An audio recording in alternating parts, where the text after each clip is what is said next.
This is something that has been requested by many for a while now, the marble style design weight plate tutorial. So in this video, I will go over how I took this and turned it into this.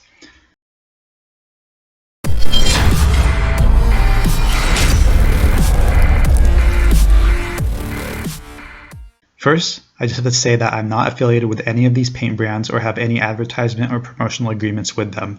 They just happen to be what was available at the nearest hardware store. Now, the essential part of this is patience. This is not like remodeling other weight plates. The whole thing took around 2 weeks, and it may be tempting to apply the reformer and primer earlier, but this design really needs the extra time to complete. So after soaking the plate in soda for a day, I started with this rust reformer on both sides. One side first, leave it out for 2 days, then repeat it on the other side and let that out for 2 days.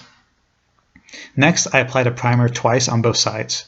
First side once, leave it for 2 days, then repeat on the other side, leaving it for 2 days. Then back to the other side for a second coating, and letting that stay for a couple days, then repeating.